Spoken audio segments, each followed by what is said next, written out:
Semiramis y sus mutaciones al cristianismo con su hijo Tamuz. Alrededor del año 2800 a.C., vivía un cazador llamado Nimrod en Babilonia, la cual estaba ubicada entre el río Tigris y el Éufrates. Cuando los animales salvajes amenazaban a la gente, él los protegía con su poder. Como la gente lo respetaba y apoyaba, Nimrod se hizo arrogante e incitó a la gente a construir la Torre de Babel. ¡Vamos! Edifiquemos una torre cuya cúspide llegue al cielo. Hagámonos un nombre por si fuéramos esparcidos sobre la faz de toda la tierra. Estas obras de Nimrod, que estaban contra Dios, continuaron hasta después de su muerte. Semiramis, esposa de Nimrod, insistió en que Nimrod había llegado a ser el dios Sol. Ella cortó en pedazos el cadáver de Nimrod y los envió a cada tribu de Babilonia. La gente consideraba sagrado el lugar donde una parte de Nimrod hubiera sido enterrada.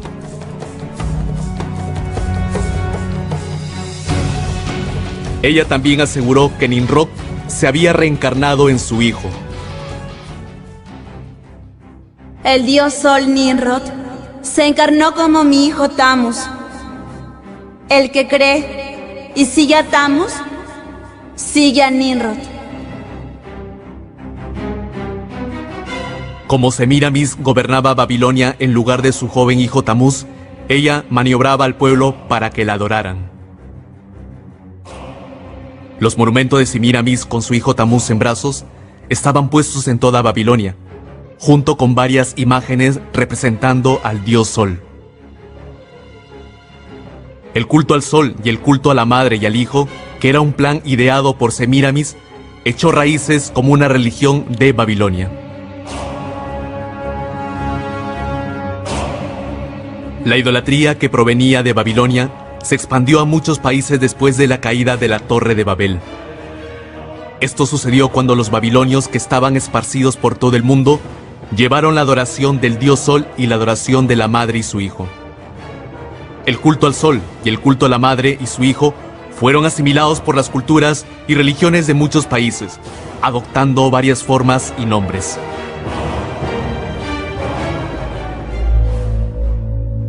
Nimrod, el dios Sol, fue conocido como Mitra en Persia, Sol en Roma, Ra u Horus en Egipto y Apolo en Grecia. Semiramis y Tamuz, que fueron el inicio de la adoración de la madre y el hijo, fueron llamados Isis y Horus, Venus y Dionisio, Diana y Atis, y Astarot y Tamuz respectivamente.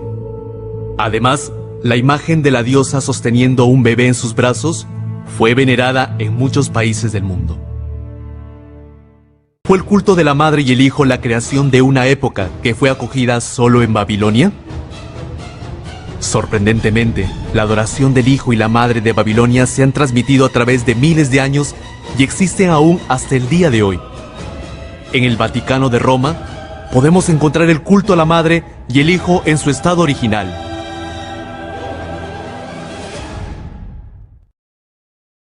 Ahora reforcemos más la historia y miremos más de Nimrod y Semiramis. Noé tenía un hijo llamado Cam. Cuando Cam lo vio durmiendo embriagado y desnudo, empezó a reírse de su padre, y corrió a contárselo a sus otros dos hermanos, Sem y Jafet.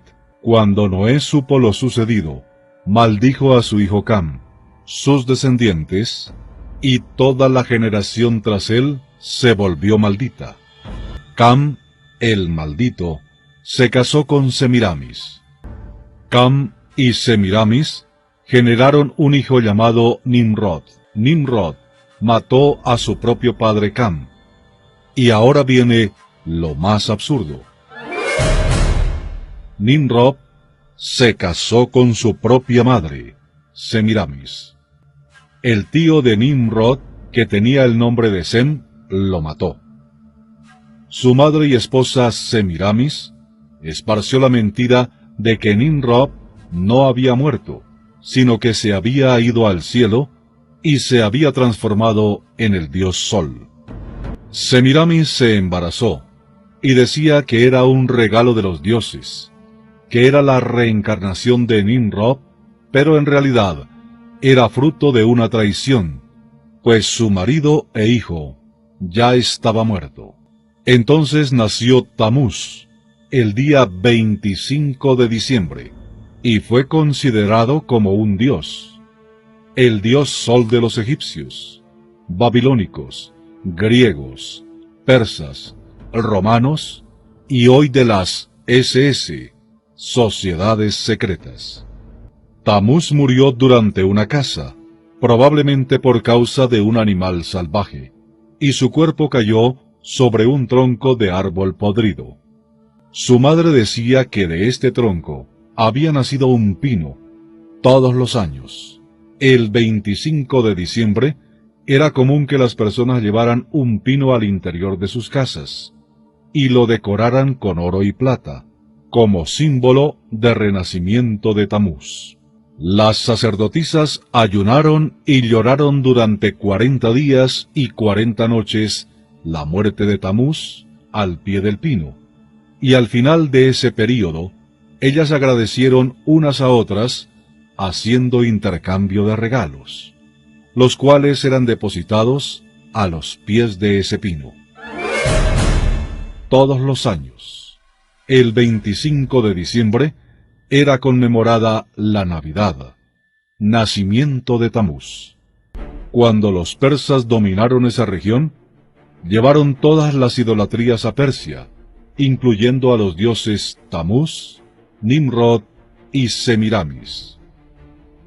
El dominio enseguida pasó a los griegos, y ellos cambiaron solo los nombres. Los dioses pasaron a llamarse Zeus, Afrodita y Eros. Enseguida los egipcios dominaron y cambiaron los nombres también, pasando a llamarse Osiris, Isis y Horus. Ya en los tiempos de Jesucristo, el dominio era romano, y Roma cambió también los nombres. Pasaron a llamarse Venus y Cupido, cayendo la figura del Padre.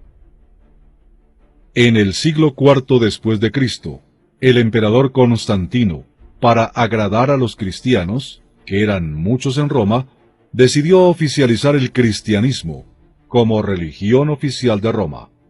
Y para agradarlos todavía más, él mezcló la fiesta más tradicional de los paganos con los nombres más conocidos por los cristianos.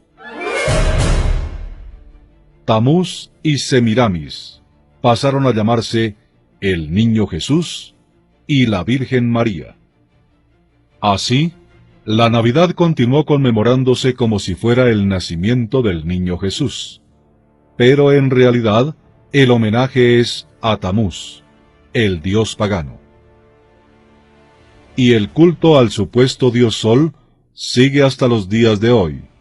Se pone un pino en las casas todos los 25 de diciembre, adornado con globos que representa la muerte y el supuesto nacimiento del dios Sol, que en realidad es Tamuz. Se hacen intercambio de regalos hasta hoy, así como fue determinado por Semiramis en homenaje a su hijo. En el año 3000 a.C., en Babilonia, existía una mujer, la cual se le conoce como Semiramis, la misma que se le llamaba Istar, Astoré, Astarte, Artemisa y muchos nombres más. Semiramis, la cual llegó a ser la reina de Babilonia. Los babilonios llegaron a considerar a Semiramis como una gran diosa. Semiramis adoptó un niño, lo tuvo como su hijo y le llamó Nimrod, pero después Nimrod se convirtió en esposa de Semiramis. Años posterior muere Nimrod y Semiramis pidió culto para Nimrod y le dijo al pueblo que él se había convertido en el dios Sol. El culto a Nimrod llegó a ser llamado el culto a Moloch, de ahí viene el culto a Moloch, donde se quemaban a los niños en brazos del ídolo Moloch. Tiempo después, Semiramis engaña al pueblo diciendo que había quedado en embarazo del dios Sol, o sea Ninrod, y que había sido algo milagroso quedar encinta del resplandor del cielo que la cubrió, o sea, el dios Sol. Semiramis le hizo creer a todos los babilonios que el dios Ninrod, o sea el dios Sol, la había embarazado. Ella dejó correr la voz de que el bebé no tenía un padre humano, sino algo espiritual vino y la concibió, que había sido algo milagroso y que la luz del gran dios Sol la había preñado. Semiramis, ella aseguró que su hijo Tamuz había nacido de forma milagrosa, reclamando que era la reencarnación del Ninrod, el dios Sol.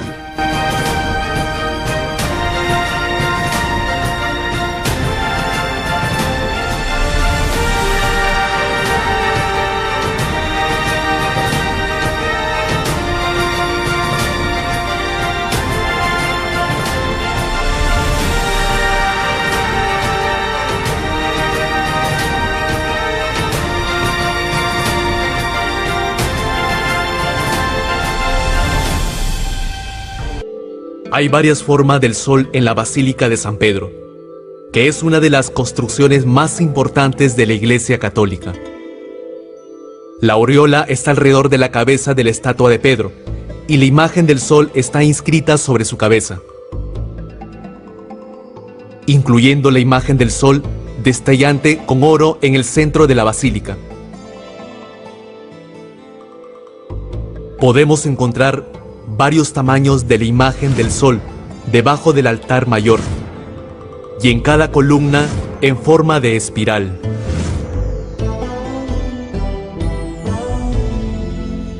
Incluso la cruz sobre el altar y los utensilios usados para la comunión y la vestimenta del sacerdote tienen las imágenes del sol.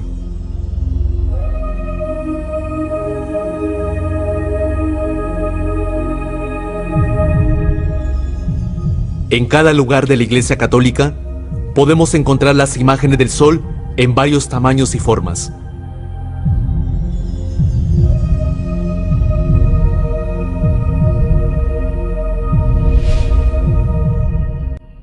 Entre varias formas del sol en la Iglesia Católica, algunas tienen la figura de una paloma dentro de ella.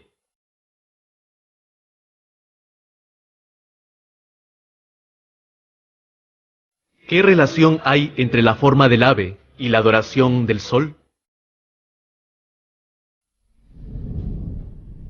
En la antigua religión de la adoración del sol, el dios Sol solía ser representado como un ave.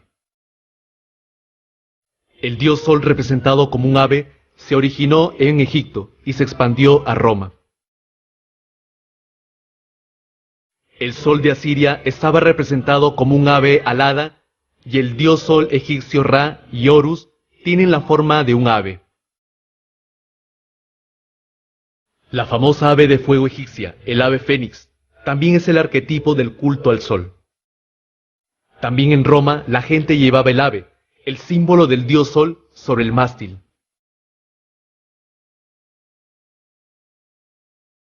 Entonces, ¿por qué el altar mayor en la Basílica de San Pedro tiene la imagen del sol con un ave dentro? La Iglesia Católica insiste en que el ave en la imagen solar es el Espíritu Santo. Pero esto es simplemente una excusa.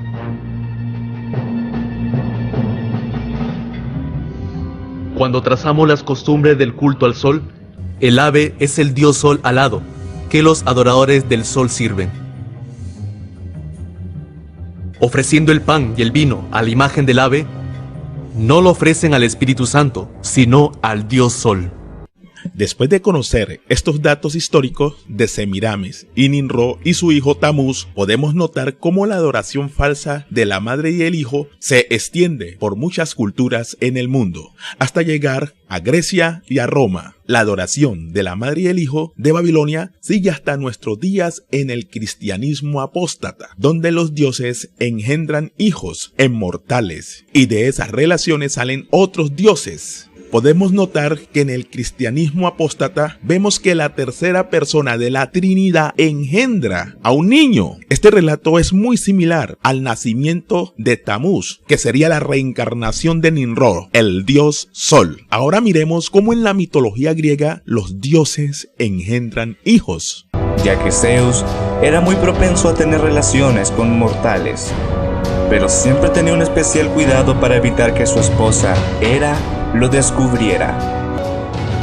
De la gran cantidad de vástagos que Zeus engendró, solo uno aparece entre todas las fuentes antiguas como hijo de Hera, Ares, dios de la guerra. En la mitología antigua, son numerosas las relaciones con diosas y mujeres mortales de quien ha obtenido descendencia. Entre ellas está Leto, quien engendra a los gemelos Apolo y Artemisa. También en esta amplia lista se encuentra Maya, a quien se le conocía como la Pequeña Madre, hija mayor de las Pléyades, las 7 hijas de Atlas y Pléyone. Tuvo a Hermes, el mensajero de los dioses, que es representado siempre con el caduceo, el petazo o sombrero y las alas en los pies. También podemos encontrar de las uniones con Zeus a la joven Leda, esposa de Tindario, rey de Esparta. Noche, Leda se acostó también con su esposo, Tindario. De Tindario engendró a Clitemnestra y a Castor, ambos mortales. También Zeus se enamoró de Europa. Se presentó ante ella transformada en un hermoso toro blanco, mientras Europa jugaba en la playa. Cuando la muchacha decide montar al animal, este emprende una veloz huida a través del mar, hasta llegar a Creta, donde Zeus reveló a la joven su auténtica forma. Europa, fascinada por la belleza del dios, quedó prendada al instante y se convirtió en la amante del padre de los dioses. Europa dio a Zeus 3 hijos, Minos, Sarpedón y Radamantis. Metis, según varios autores, fue la primera acompañante de Zeus, ya que ayudó a este último a derrocar a su padre. Con ella engendró a la diosa Atenea. Estando embarazada de esta diosa, Metis pronosticó a Zeus que engendraría una hija que le destronaría. En la mitología griega acabamos de mirar cómo los dioses engendraban hijos. Esta práctica era muy común en muchas culturas, en Grecia y en Roma, y muchas culturas más.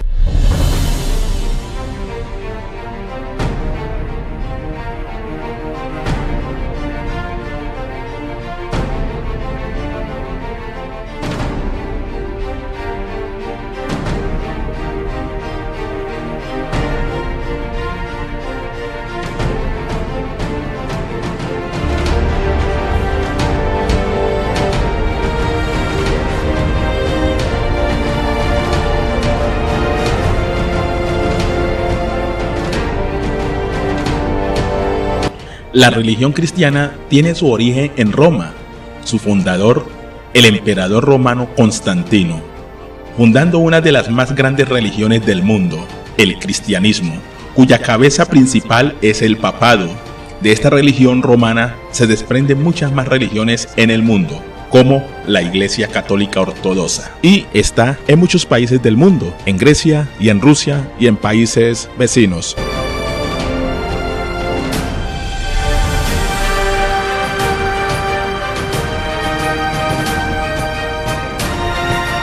También Roma influenció en África la iglesia de Etiopía, que está mezclada con el judaísmo con el cristianismo.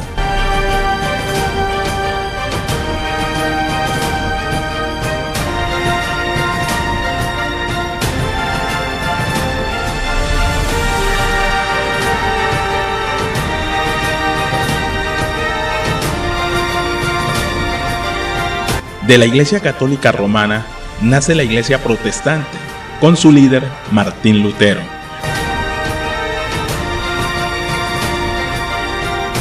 Martín Lutero da a luz a muchos grupos evangélicos protestantes. Por ejemplo, tenemos las iglesias pentecostales en general, las iglesias bautistas, las iglesias metodistas, las iglesias anglicanas, las iglesias presbiterianas, las iglesias adventistas, templos de los testigos de Jehová y muchos más grupos que se han dividido hasta el día de hoy. Todas estas denominaciones cristianas tienen su origen en la teología grecorromana o grecolatina, y muchas de estas religiones comparten las mismas creencias y dogmas. Los protestantes siguen la teología de su líder Martín Lutero. Por ejemplo, miremos un ejemplo. Martín Lutero eliminó unos libros de la Biblia. Estos libros son conocidos como Tobit, Judí, Macabeos, Segunda de Macabeos, Sabiduría, un libro de Salomón, Eclesiástico, otro libro de Salomón, el libro de Barú, el escritor del profeta Jeremías. Martín Lutero odiaba estos libros. Martín Lutero odiaba la carta a los hebreos. Martín Lutero odiaba la epístola de Santiago. Martín Lutero odiaba la epístola de Pedro. Van más de 500 años de haber eliminado estos libros, y es normal para el protestantismo verlos como no inspirados por Dios. El pueblo cristiano separado de su mamá católica siguen lo que piensa su líder Martín Lutero.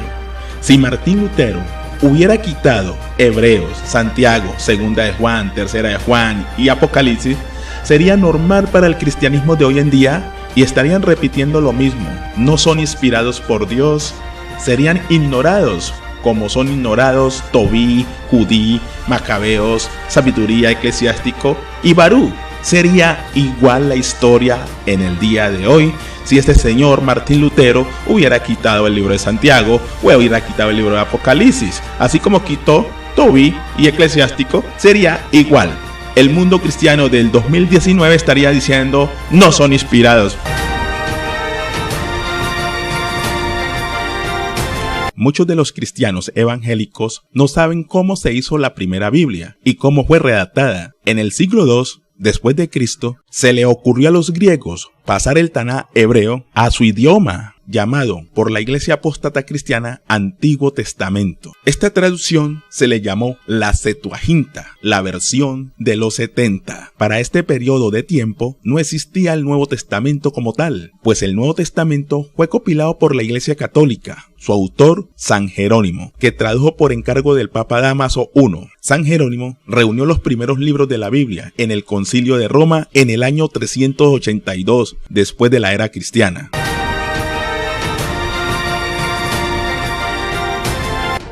Después que San Jerónimo hace la Biblia, la Vulgata Latina. De esta traducción se desprenden muchas más. Miremos un poquito los libros que tiene la Biblia Católica. La Biblia Católica tiene un total de 73 libros. Y la Biblia Protestante tiene un total de 66 libros. Desde que la Biblia Septuaginta fue hecha en griego, después fue hecha la Vulgata Latina por el San Jerónimo de Estridón. Desde ahí para allá, todas las Biblias vienen helenizadas, vienen corrompidas y vienen manipuladas. De igual manera, ya sea la Biblia Católica Romana o la Biblia Católica Protestante, todas vienen de su autor, San Jerónimo, de la Vulgata Latina. Y estas traducciones de hace muchos siglos están helenizadas. Para poder entender esta frase helenización, voy a ir al siglo II y antes del siglo II. Definamos primero el término helenización. La helenización es la extensión de las civilizaciones griegas, de influenciar a otros pueblos con la cultura griega. Es mezclar un pueblo con costumbres de otros pueblos, en ámbito político, cultural, religioso. Por ejemplo, la reina Cleopatra de Egipto casándose con Marco Antonio de Roma. Estas alianzas llevaban a unir a dos pueblos en lo social, en lo político y en su religión. Ahora miremos cómo se mezcla las escrituras hebreas con la civilización griega. En el siglo II, los griegos hicieron una traducción de la Biblia hebrea. Esta traducción es conocida como la Septuaginta o la versión de los 70. Esta traducción Septuaginta, conocida y hecha por 70 autores, estos 70 autores helenizaron las escrituras al griego. Por ejemplo, miremos que la Septuaginta traduce de la siguiente manera. Si vamos al primer capítulo de Génesis, la traducción Septuaginta heleniza el primer versículo Y vemos Génesis 1:1 dice: en el principio creó Dios los cielos y la tierra. Esa es la traducción de la Septuaginta al griego. Esta traducción Septuaginta fue hecha por 70 autores. Allí ya viene helenizada, porque las Biblias hebreas no dicen la palabra Dios. Dice en la Biblia hebrea: en el principio creó Elohim los cielos y la tierra. La palabra Elohim en las traducciones hebreas denota algo muy distinto a la palabra Dios de los griegos. Entonces vemos cómo las culturas van cambiando y se van mezclando. El paganismo romano, greco-romano, mezcló una frase griega con una frase hebrea, la palabra Dios, que en hebreo es Elohim. Entonces podemos mirar que Grecia pudo influenciar a Roma con todo su paganismo hasta el día de hoy. Miremos ahora un poquito sobre los dioses griegos. Cómo se mezcla la cultura griega grecorromana con la civilización hebrea. Cómo hacen la mezcla. Miremos el dios Zeus. Cómo los dioses de la mitología griega engendran hijos. Pero vemos cómo cuando la Biblia fue influenciada por los griegos, la Biblia hebrea pasada al griego y después pasada al latín por San Jerónimo, vemos cómo toda la mitología griega con sus dioses pasan a ser parte de la Biblia grecorromana.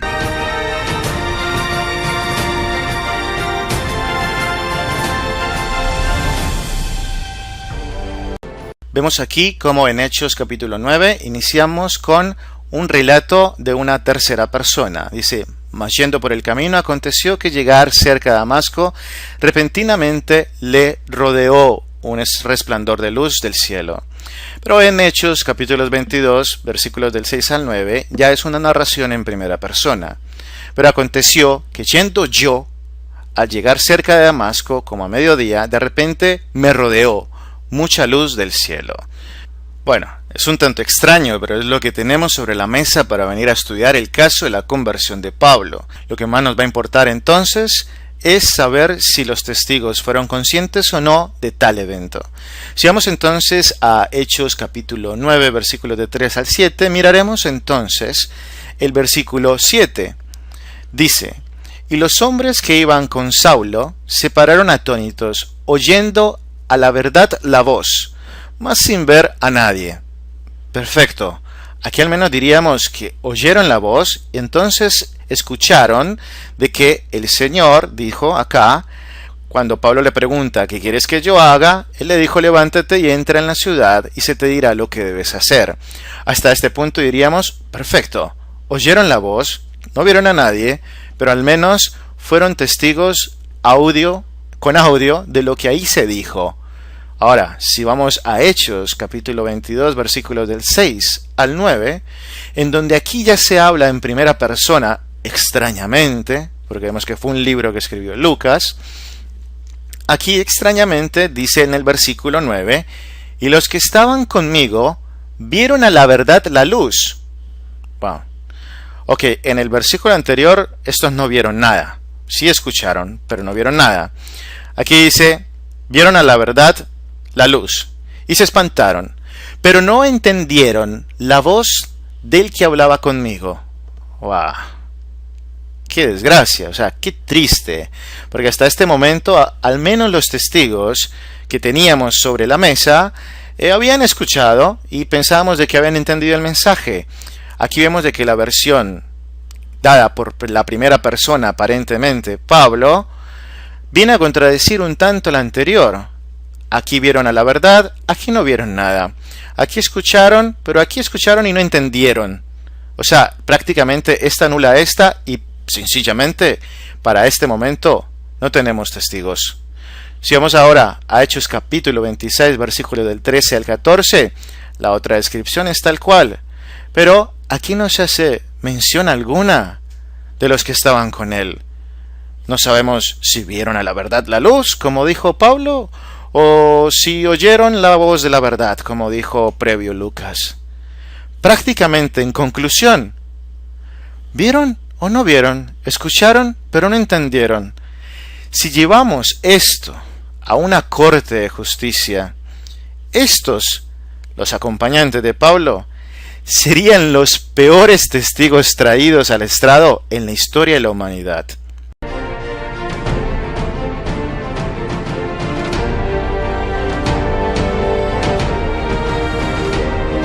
Pero vemos como cuando la Biblia fue influenciada por los griegos, la Biblia hebrea pasada al griego y después pasada al latín por San Jerónimo, vemos como toda la mitología griega con sus dioses pasan a ser parte de la Biblia grecorromana.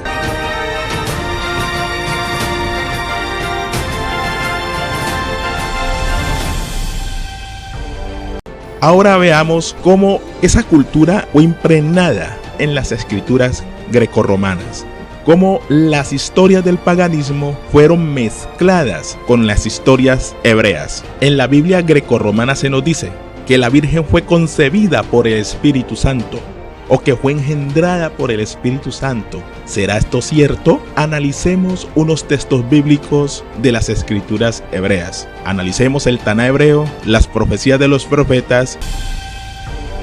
En la Biblia grecorromana se nos dice que la Virgen fue concebida por el Espíritu Santo o que fue engendrada por el Espíritu Santo. ¿Será esto cierto? Analicemos unos textos bíblicos de las escrituras hebreas. Analicemos el Taná hebreo, las profecías de los profetas y miremos la incoherencia que hay en los mismos registros de los evangelios bíblicos.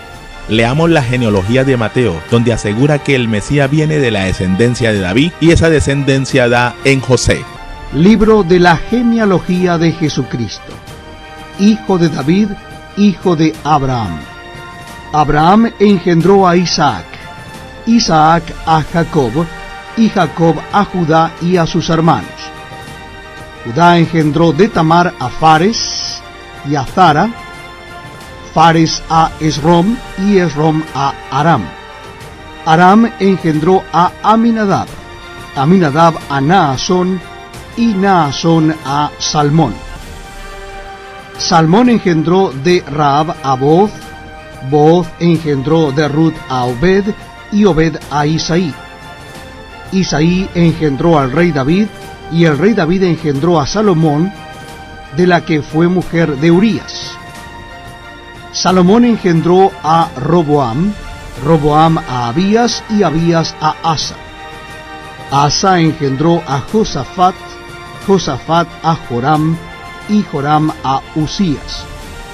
Usías engendró a Jotam, Jotam a Acaz y Acaz a Ezequías. Ezequías engendró a Manasés, Manasés a Amón y Amón a Josías. Josías engendró a Jeconías y a sus hermanos en el tiempo de la deportación a Babilonia. Después de la deportación a Babilonia, Jeconías engendró a Salatiel y Salatiel a Zorobabel. Zorobabel engendró a Abiud, Abiud a Eliakim y Eliakim a Azor. Azor engendró a Sadoc, Sadoc a Akim y Akim a Eliud.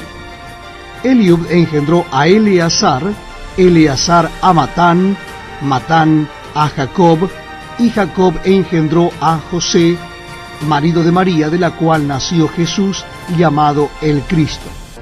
Bueno, ahí estamos mirando que la genealogía del Mesías siempre va a dar en que el Padre es José, no la tercera persona de la Trinidad, el Dios llamado Espíritu Santo. Miremos textos bíblicos donde aseguran que José es el papá del Mesías Yeshua, mal traducido Jesús. El que cree en mí, como ha dicho las Escrituras, de lo más profundo de su ser brotarán ríos de agua viva. Pero él decía esto del Espíritu, que los que habían creído en él habían de recibir, porque el Espíritu no había sido dado todavía, pues Jesús aún no había sido glorificado. Entonces algunos de la multitud, cuando oyeron estas palabras, decían: verdaderamente este es el profeta. Otros decían: este es el Cristo. Pero otros decían: ¿acaso el Cristo ha de venir de Galilea? ¿No ha dicho las Escrituras que el Cristo viene de la descendencia de David y de Belén, la aldea de donde era David? Miremos otro pasaje bíblico, Romanos 1, del 1 al 4. Pablo, siervo de Jesucristo, llamado a ser apóstol, apartado para el Evangelio de Dios, que que él había prometido antes por sus profetas en las Santas Escrituras acerca de su Hijo, nuestro Señor Jesucristo, que era del linaje de David según la carne, que era del linaje de David según la carne. Primera de Juan 4, del 1 al 4.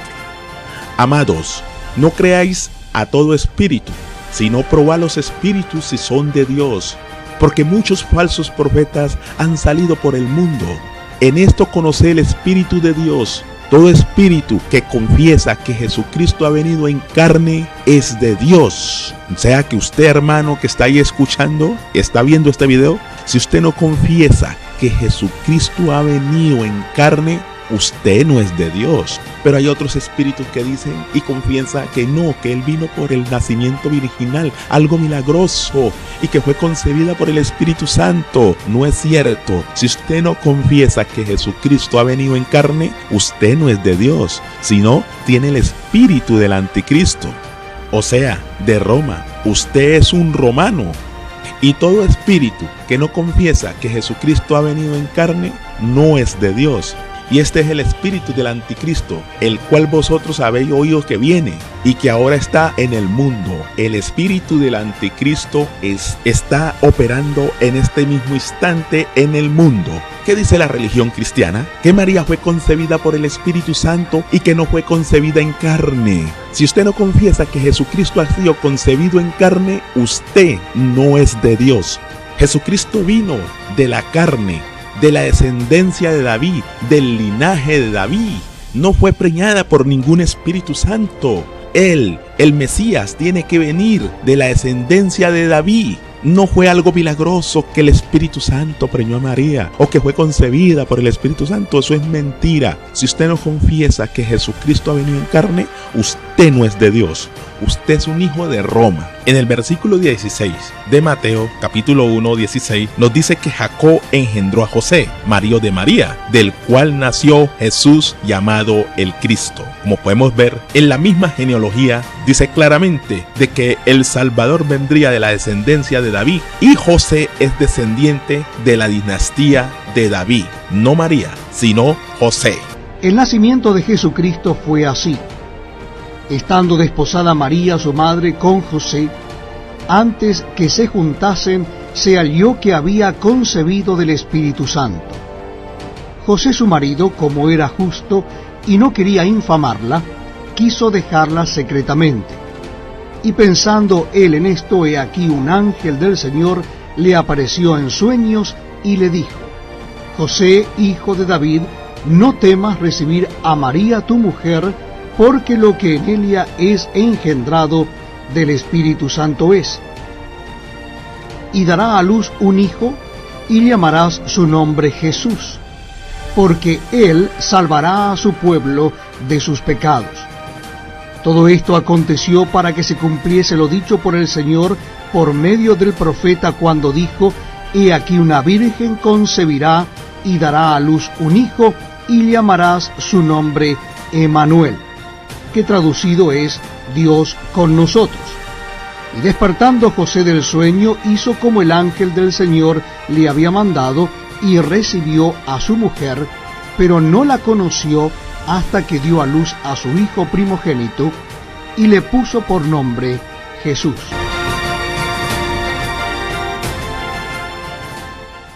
De igual manera estamos viendo en Mateo 1:18 que dice que el nacimiento del Mesías Jesucristo fue así. Dice que estando desposada María, su madre, con José, antes de que se juntasen, se halló que había sido concebida por el Espíritu Santo. Este relato de este versículo es totalmente falso, porque es la misma historia de Semiramis de Babilonia. Y como vemos que el Nuevo Testamento fue hecho por la Iglesia Católica, su autor San Jerónimo, en latín, copiando del griego. Ya vimos cómo Roma helenizó las escrituras hebreas al griego y pasándolas al latín. Por eso el nacimiento virginal de María es totalmente la misma historia de Semiramis de Babilonia.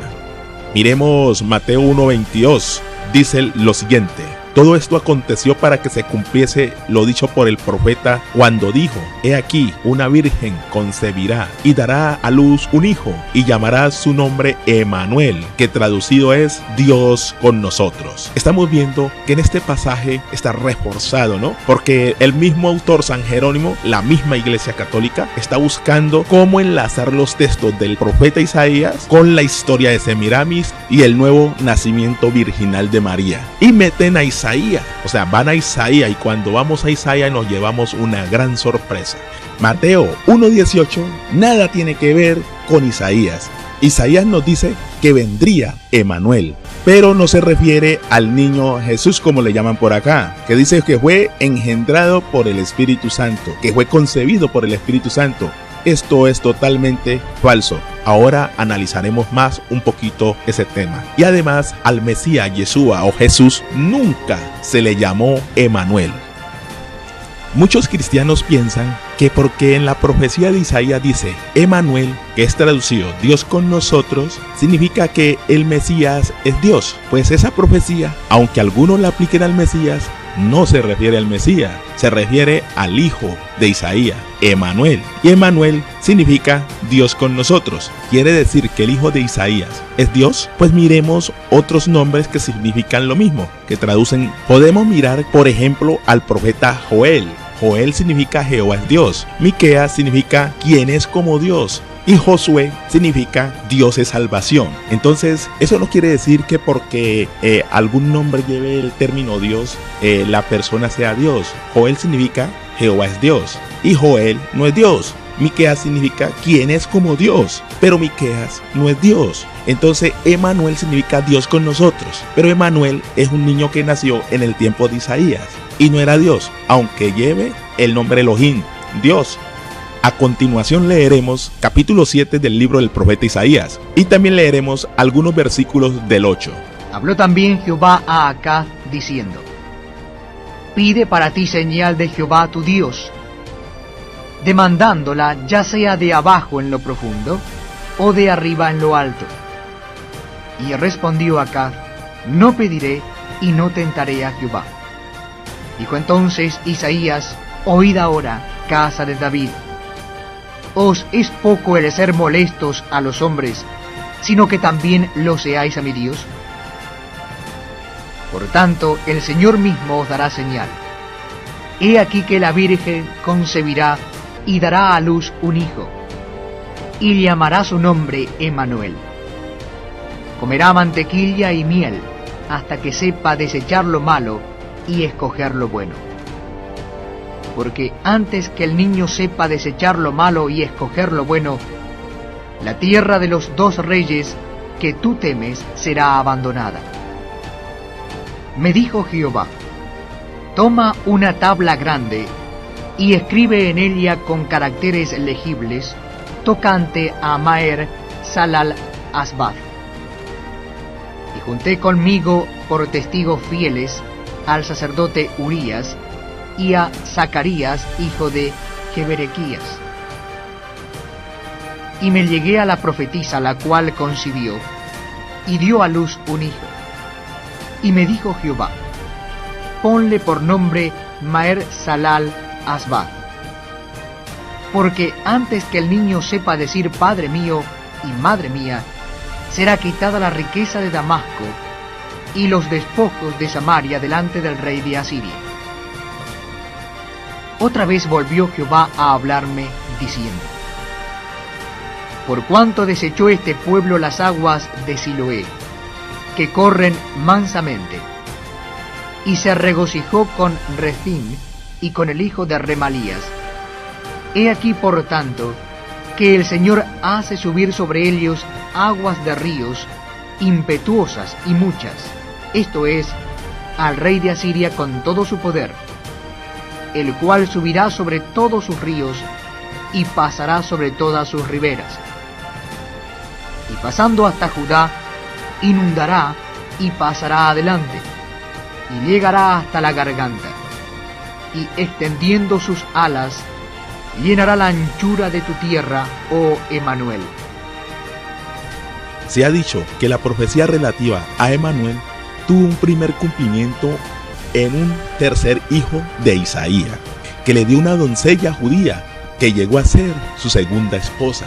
También se ha aplicado al segundo hijo de Isaías, mencionado en el siguiente capítulo 8, a Macher Salah Abba, concerniente a quien se dijo: antes de que el muchacho sepa declamar, Padre mío y Madre mía, uno se llevará los recursos de Damasco y el despojo de Samaria delante del rey de Siria. Isaías 8:1-4.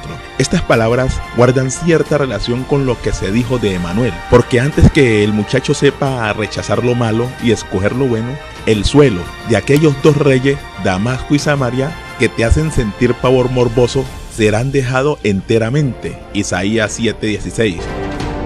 Además, el nacimiento del segundo hijo de Isaías se presenta en el contexto de la profecía sobre Emanuel, y se hace otro paralelo. Se dice que él será una señal, e Isaías afirma sobre sí mismo y sobre sus hijos: yo y los hijos que Jehová me ha dado somos como señales. Isaías 7:14, 8:18. Si quieres hacer un paralelo de Isaías con el Mesías de Israel, lo puedes hacer.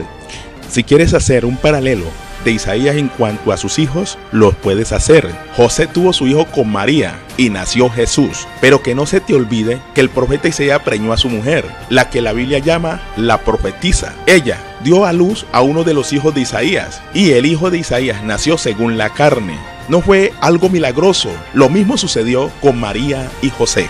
No hubo ningún Espíritu Santo preñando.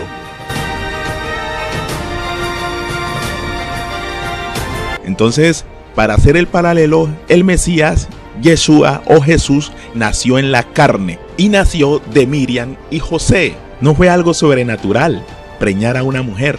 Terminaremos con el video de larga vida. Este ministerio nos va a aportar las siguientes imágenes, nos va a aportar su investigación. Tratemos de ser lo más objetivo posibles dentro de la observación de este video y analicemos a conciencia las siguientes claras y contundentes evidencias. Cuando el emperador Constantino se convirtió al cristianismo, allá en el siglo IV de la Era Común, este instauró el cristianismo como la religión oficial del Imperio Romano. Los judíos empezaron a ser objeto de persecución.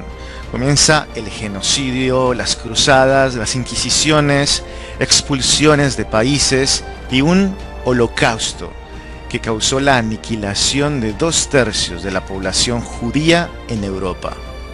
Vamos a ver cuáles podrían realmente haber sido los objetivos de los escritos del Nuevo Testamento en cuanto a un plan divino o un plan de solo instaurar una religión para Roma. Tenemos en cuenta de que Marcos, extrañamente siendo el primer libro, obvia totalmente la historia del nacimiento de Jesús a través de una virgen, ya que arranca con sus relatos acerca del bautismo de Jesús. Para Marcos entonces, el nacimiento de Jesús o Yeshua no tuvo nada diferente a los demás. Lucas y Mateo, aquí ya Jesús o Yeshua nace de una virgen y es ahora el Hijo de Dios. Interesante, ya que con esta posición, esta religión sí podría competir en Roma, ya que para ese entonces un César era considerado un hijo de un dios. Aquí, a partir de Lucas y Mateo, ya la competencia está un poco más pareja. Además de esos ajustes dentro de sus historias y la cantidad de versículos en contra del judío, en Juan se encierra el concepto triunfal, ya que en este Jesús no es solamente el Hijo de Dios, sino que es el mismo Dios hecho carne. Ya ahora el ganar la ubicación como religión del imperio va a ser más alcanzable. Sé que quizás para muchos esta información puede ser bastante densa, y al igual que ustedes, todos fuimos criados y formados de que toda la Biblia fue escrita a la misma vez. Haciendo solo el análisis de los evangelios, podemos comprender un poco más de las razones del por qué el judío no acepta el Nuevo Testamento como una inspiración divina, sino más bien una conspiración romana, con el objetivo de evaporar la cultura de cuya raíz nace el cristianismo. Nunca olvidemos que sin la Torá y los profetas no existiría ninguna profecía por cumplir. ¿Qué es más fácil? ¿Anular y desaparecer física o espiritualmente a un pueblo pequeño que siempre estuvo sometido por otras naciones y arrebatar con ello una posición que le correspondía a esta nación. Como acabamos también de comprender dentro de los conceptos primarios de estos 4 evangelios, vemos a un personaje, Jesús o Yeshua o Yahshua, que ha evolucionado dentro de la historia de la creación de estos mismos libros, siendo inicialmente un hombre sabio que nació como cualquier otro, así como lo presentó Marcos, sin hacer mención alguna de algo dramático o milagroso respecto a su nacimiento. Posteriormente, 25 años después que llega Mateo y Lucas, pasó a ser ahora el Hijo de Dios, con un nacimiento virginal, con un nacimiento fuera de lo común. ¿Cómo es posible que Marcos, si hubiese conocido tales referencias de tradición oral, o haber sabido de que esta fue su forma de nacimiento, haber pasado tal detalle? Y si a esto le sumamos a Juan, quien es el último evangelio en arribar, ahora ya no menciona ni siquiera el nacimiento de Jesús como un acto milagroso, sino que es el mismo Dios encarnado. Una evolución con objetivos posiblemente muy claros. No únicamente competir en ser la religión del imperio, sino ganar tal batalla. Es simple. ¿Cuál ha sido la raíz que conecta históricamente el odio hacia Israel y que en este proceso se haya llegado a tal escala, al punto de querer desaparecerlos de la faz de la tierra? La respuesta es evidente. Ha sido lo entregado por el Nuevo Testamento. Pero vendría a ser la necesidad de trabajar un tema tan simple como es el nacimiento de Jesús o Yeshua, cuando el cristianismo justifica este hecho como la prueba máxima de que Jesús es el Hijo de Dios. Y el mesiánico Netzarita, por su parte, tiene su propio dogma frente a lo denominado como el nacimiento virginal, el cual sí ubica a José como parte de la ecuación. Pero a la final, ¿cuál de estas dos posturas representan la realidad de lo acontecido? Para ello revisaremos el siguiente estudio y al final de las pruebas podríamos ver entonces cuál sería el veredicto más objetivo a entregar. Empecemos entonces con el pasaje bíblico de estudio para la explicación del nacimiento de Jesús, el cual corresponde a Mateo capítulo 1, versículo 23. Dice: He aquí, una virgen concebirá y dará luz a un hijo, y llamará su nombre Emmanuel, que traducido es Dios con nosotros. Todos hemos sido instruidos de que estas palabras en Mateo corresponden al cumplimiento o aparente cumplimiento de una profecía que encontramos en Isaías capítulo 7, versículo 14, el cual dice: Por tanto, el Señor mismo os dará señal. He aquí que la virgen concebirá y dará a luz un hijo, y llamará su nombre Emmanuel. Perfecto. Pareciera ser bastante sencillo. No hay nada más que debatir. Pero analicemos entonces las palabras usadas dentro de estas traducciones, el cual corresponde a la palabra virgen, que si buscamos en el texto original en hebreo, vemos de que la palabra usada es alma. Si realmente esta palabra entonces traduce virgen, como nos lo han hecho ver en Isaías 7:14 y en Mateo 1:23, ¿por qué entonces no fue traducida constantemente dentro de la Biblia como virgen? Ya que si analizamos en Génesis 24, versículo 43, en donde también es usado la palabra alma, ¿por qué aquí se traduce como doncella? ¿Por qué también en Éxodo capítulo 2, versículo 8, la misma palabra alma fue traducida también como doncella? ¿Por qué no ha sido traducida como virgen? Si seguimos mirando, también en Proverbios capítulo 30, versículo 19, que la misma palabra ahorita es traducida nuevamente como doncella. ¿Por qué entonces todos estos versículos no fueron atribuidos a una virgen como si no lo hacen ver en Isaías 7:14 y en Mateo 1:23.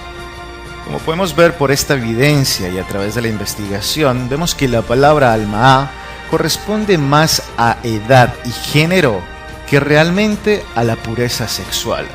Ya que si vemos en el texto hebreo, cuando se quiere atribuir la palabra, o al menos el significado literal de virgen, la palabra más usada viene a ser betulá. Para comprobar entonces esta hipótesis, vamos a referirnos a ciertos pasajes bíblicos que lo argumentan como tal. Si analizamos Isaías capítulo 23, versículo 4, vemos aquí también de que la palabra utilizada para virgen fue betulá. Si analizamos también en Isaías capítulo 23, versículo 12, también vemos de que la palabra utilizada para virgen fue betulá. Si seguimos revisando, podemos encontrar también en Isaías capítulo 37, versículo 22, nuevamente la palabra virgen justificada bajo la palabra hebrea betulá. Vemos con ello entonces de que si realmente Isaías quería hacer énfasis en que esta mujer joven era una virgen por pureza sexual, hubiese podido utilizar la palabra betulá en vez de alma. Vemos aquí como entonces la traducción en Mateo 1:23 e Isaías 7:14, justificando alma como virgen, primero, no fue consistente, ya que los siguientes ejemplos que pudimos observar no precisamente argumentaban la palabra alma como virgen, sino como doncella o joven. De ahí vemos también de que en sí el texto hebreo, siendo consistente para transmitir la idea de una virgen por pureza sexual, utiliza en sí la palabra betulá. Como vemos, pensábamos que estábamos tratando un tema bastante sencillo o simple, pero ya analizamos que por causa de las inconsistencias dentro de las traducciones, vemos que no lo es. Sé que muchos tratarán de reconciliar todos estos versículos de alguna manera magistral, milagrosa, con tal de seguir refutando y justificando lo injustificable. Para ello, veamos un ejemplo contundente. Si la palabra alma realmente es virgen, ¿cómo vamos entonces a reconciliar ahora Proverbios capítulo 30, versículos del 18 al 19, el cual dice: 3 cosas me son ocultas, aún tampoco sé la cuarta. El rastro del águila en el aire, el rastro de la culebra sobre la peña, el rastro de la nave en medio del mar, y el rastro del hombre en la doncella. Pero según la traducción en Mateo 1:23 y Isaías 7:14, la palabra debió haber sido virgen, ¿verdad? Entonces, si es virgen, evidentemente no podríamos tener una interpretación de este texto, ya que evidentemente el rastro del águila en el aire no lo vamos a ver, no se va a distinguir. El rastro de la culebra sobre la peña, de igual manera, no va a dejar un rastro totalmente perceptible. El rastro de la nave en medio del mar, una vez pasada la onda, ya no hay más rastro de nada. Pero el rastro de un hombre en una doncella, si ésta fuese virgen, muy probablemente sí, debido a que dejaría sangre como huella o rastro de que era una virgen por pureza sexual. Como vemos aquí, la traducción sí fue doncella o mujer joven, ya que a la final esta palabra en hebreo, como decía, corresponde más a la edad y género más que a la pureza sexual. Debatir estos argumentos pareciera ser algo que la Iglesia Católica ya no quiere afrontar, ya que si vemos en una de sus versiones de New American Bible, vemos de que precisamente el capítulo 7 de Isaías, versículo 14, ha sido traducido de la manera correcta. Como vemos en pantalla, ya se refieren no a una virgen, sino a una mujer joven.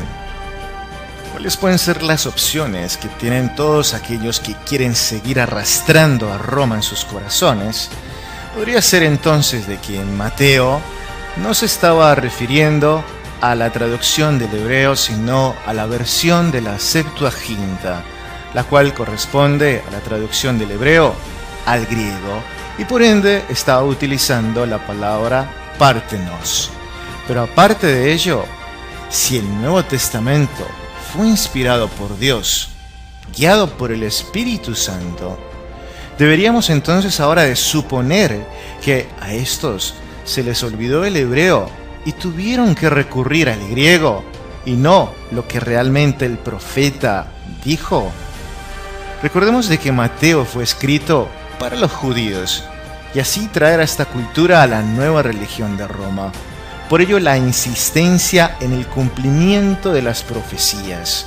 Como vemos, siempre se refería, y todo esto era para que se cumpliese lo dicho por los profetas.